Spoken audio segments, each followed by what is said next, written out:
Hello friends, welcome to the lotus point. 8 number point पे आते हैं। इसमें हमने बताया कि ट्रिब्यूनल में अपील फाइल करते समय कोर्ट फीस क्या होती है और ये कितनी अमाउंट हो सकती है, इसे पे करना जरूरी होता है। और अगर कोर्ट फीस में 0 रुपए आ रहे हैं तो मुझे क्या एक्शन लेना चाहिए, इस चीज को हम यहाँ पे डिस्कस करेंगे। तो बेसिकली क्या होता है कि कोर्ट फीस, बहुत सारे लोगों को ऐसा लगता है कि प्री डिपॉजिट और कोर्ट फीस एक ही है, जबकि ये दोनों सेपरेट हैं। कोर्ट फीस होती क्या है उसको हम यहाँ पे समझते हैं। यह फीस मोस्टली डिस्प्यूटेड अमाउंट के ऊपर कैलकुलेट होती है और पोर्टल पर ऑटो पॉपुलेट होती है। उसी के बेस पर आपको कोर्ट फीस पे करनी होती है। यहाँ पे यह समझना है कि प्री डिपॉजिट आपका जो 10% है वो सेपरेट हो गया है और कोर्ट फीस जो आपके डिस्प्यूटेड टैक्स अमाउंट के ऊपर ऑटो कैलकुलेट होती है वो अमाउंट अलग हो गई है। यहाँ पे आपको दोनों ही अमाउंट को पे करना होता है।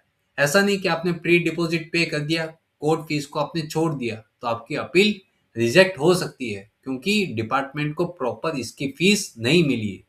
तो मेक श्योर है कि प्री डिपॉजिट और कोर्ट फीस अलग अलग होती है। आपको यहाँ पे कोर्ट फीस टैब के ऊपर टिक कर देना है।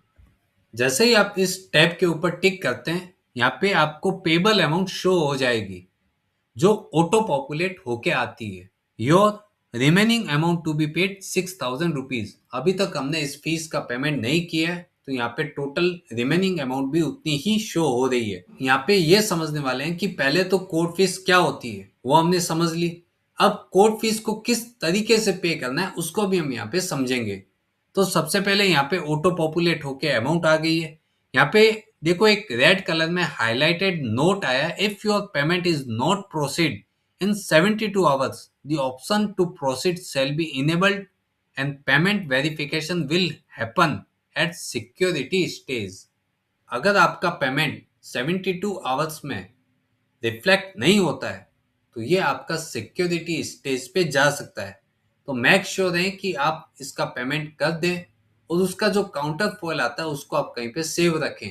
जैसे हमारे केस में दिखा रहा है कि हमने 6,000 का पेमेंट कर दिया है, बट यहाँ पे ऑप्शन आ रहा है पेमेंट इज इन प्रोग्रेस। तो मेक श्योर है कि 72 घंटे के पहले आपका पेमेंट प्रोसेस हो जाना चाहिए। तो आप पेमेंट दो तरीके से कर सकते हैं। सबसे पहले आप ऑनलाइन कर सकते हैं और दूसरा भारत कोष ऑफलाइन। यहाँ पे आप भारत कोष में जाके आप अपने पेमेंट को जमा कर सकते हैं, फिर आप डायरेक्टली यहाँ से उस अमाउंट को फैच करवा कर अपने पेमेंट को सेट ऑफ कर सकते हैं। सेकंड, आप यहाँ पे online net banking, UPI, credit card, debit card के थ्रू भी आप अपने पेमेंट को प्रोसेस कर सकते हैं।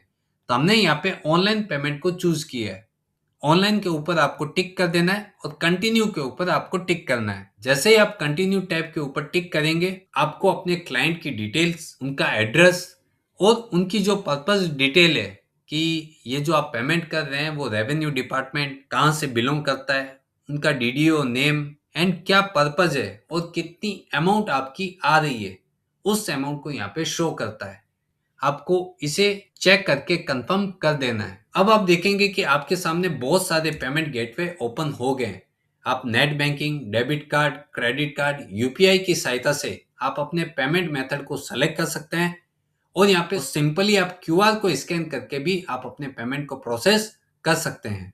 जैसे ही आपका पेमेंट सक्सेसफुली हो जाता है, यहाँ पे सारी डिटेल्स उसकी यहाँ पे शो हो जाएगी, ट्रांजैक्शन आईडी, अमाउंट और आपकी पेमेंट की डेट, आपने मोड ऑफ पेमेंट किस तरीके से आपने पेमेंट किया है और ट्रांजैक्शन का स्टेटस।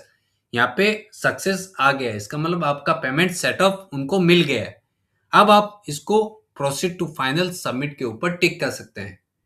तो ये था कि कोर्ट फीस, जो प्री डिपॉजिट और कोर्ट फीस दोनों में डिफरेंसेस बताती है, इसको आप किस तरीके से पे कर सकते हैं वो चीज भी आप यहाँ पे देख सकते हैं। ये सारा का सारा डेटा ऑटो पॉपुलेट होके आता है। बट बहुत बार ऐसा भी होता है कि यहाँ पे अमाउंट की जगह 0 रुपए भी लिख के आ जाता है।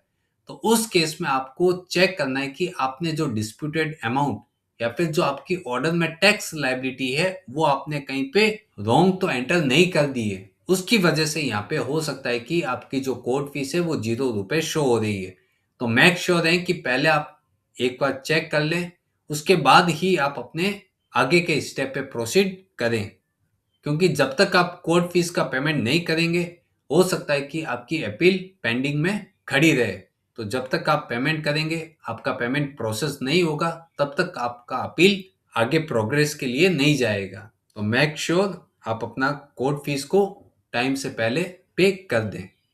अगर आपको ये वीडियो अच्छी लगी हो तो इसको लाइक कीजिए, इसको अधिक से अधिक लोगों तक शेयर कीजिए। अगर आप हमारे चैनल पर पहली बार विजिट कर रहे हैं तो हमारे चैनल को सब्सक्राइब कर लें और बेल आइकन पर भी क्लिक कर दें, जिससे आपको सबसे पहले ये लेटेस्ट वीडियो देखने को मिल सकती है। Thank you.